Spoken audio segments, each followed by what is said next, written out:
Long before the world called them Native Americans, the First Nations of North America lived in harmony with the land, the sky, and the spirits that guided them. Every song, every step, every drumbeat held meaning, a bridge between the seen and unseen worlds. In those early times, long before the arrival of Europeans, gatherings were an essential part of tribal life. People came together to share food, renew friendships, celebrate harvests, and honor the Creator through song and dance. These gatherings were not called powwows yet. They had many names, different in every language spoken across the vast continent, but their essence was the same: unity, gratitude, and connection. In the plains, tribes like the Lakota, Dakota, and Blackfoot held great ceremonial dances that honored the buffalo, the sun, and the changing of the seasons. Among the eastern tribes, gatherings often followed harvests or military victories. The rhythm of the drum and the circle of dancers symbolized the great circle of life, where everything had its place: the people, the animals, the spirits, and the earth itself. The gatherings were a sacred time, when old stories were retold, when children learned from elders, and when hearts healed from the hardships of daily life. When European settlers arrived in the 16th and 17th centuries, the traditional world of native peoples began to change forever. Wars, disease, and forced removals shattered communities. Yet even through this storm, the heartbeat of the drum continued to echo. Many ceremonies had to be held in secret. The gatherings that survived began to take on new meanings. Some tribes started meeting with neighboring nations to share their traditions and strengthen their alliances against outside threats. The dances that had once honored the hunt or the harvest now became acts of resistance, ways to hold on to identity when so much else was being taken. The word powwow itself came from the Algonquian word powwow, meaning a gathering of spiritual leaders or healers. When European colonists heard the term, they misunderstood it, using powwow to describe any native gathering or meeting. Over time, the word spread, and by the 19th century, it had become the common name for tribal celebrations across North America. Although the name changed, the spirit of the event remained deeply native, a space where the people could come together to remember who they were. As the United States expanded westward, native lands were seized, and traditional ceremonies were outlawed by government authorities and missionaries who saw them as pagan or dangerous. The 1883 Code of Indian Offenses officially banned many tribal dances, songs, and rituals. Those who continued to perform them risked punishment, imprisonment, or the loss of government rations. But the people did not stop. In hidden valleys, in remote camps, in the quiet of the night, the drums still sounded. The powwow survived underground, carried in the hearts of. By the time the 1970s arrived, native people across North America were finding their voices again.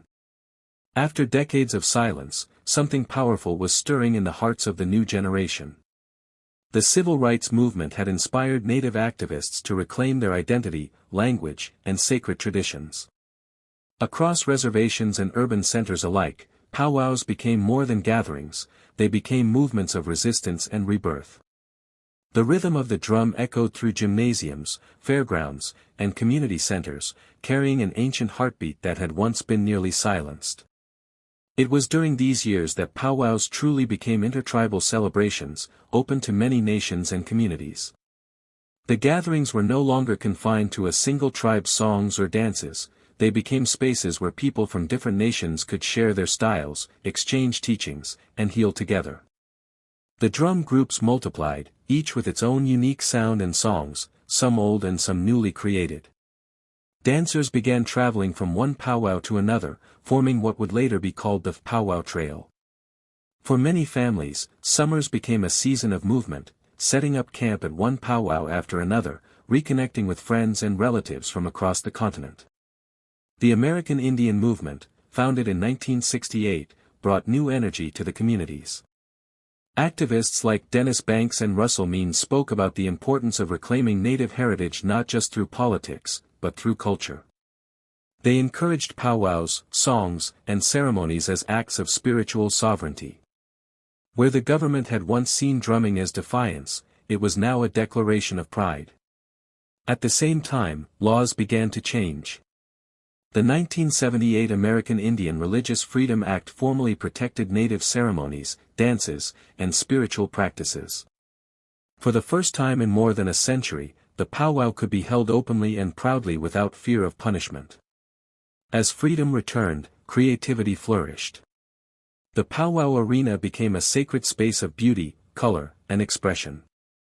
The grand entry, the moment when dancers entered the circle, became a powerful symbol of unity. Veterans led the way carrying tribal and national flags, followed by dancers in full regalia, shimmering with beadwork and feathers. The drum thundered as the announcer's voice filled the air, calling the people to witness another celebration of survival. For the elders, these gatherings were proof that the culture lived on. For the youth, it was a place to learn who they were and to take pride in it. During the 1980s and 1990s, powwows grew larger and more organized. Communities across the United States and Canada hosted annual events, some small and local, others massive and nationally known.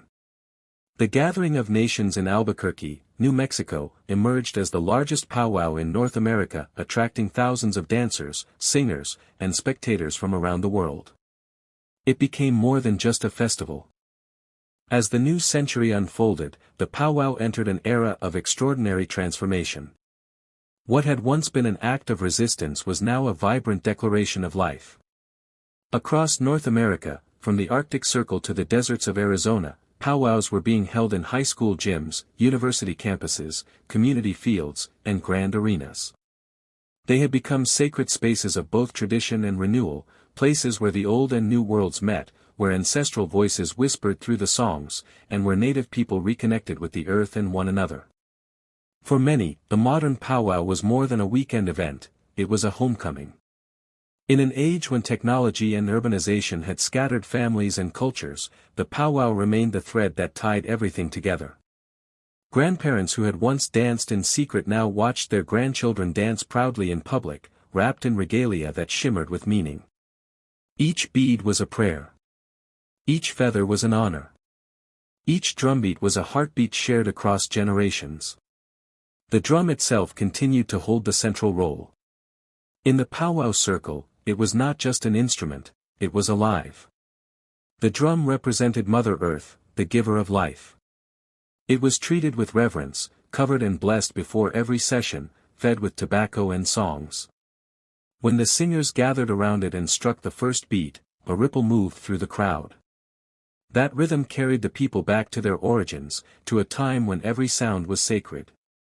The singers, often traveling in family groups, guarded their songs carefully, ensuring they were sung with respect.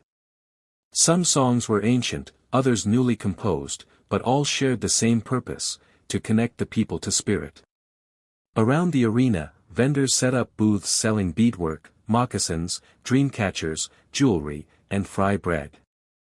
The scent of sweetgrass drifted through the air, mingling with laughter and the echo of children's footsteps. Elders sat beneath canopies, sharing stories that reached back centuries. Veterans were honored, for Native people had served in every major war despite the injustices they faced at home.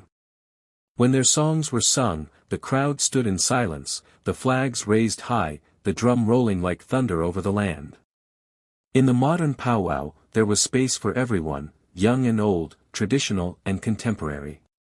It was a gathering of families and nations, a place to heal old wounds and celebrate survival. It was not about forgetting the past but remembering it with strength. The dancers in their regalia carried history on their shoulders. Their movements were not for spectacle but for prayer, for honor, for identity. When they spun, leapt, or glided across the arena, they were tracing the footsteps of ancestors who had once danced in fear of punishment but who now danced in pride. The announcer, often a respected elder or a skilled speaker, played a vital role in guiding the event. Through humor, respect, and deep knowledge,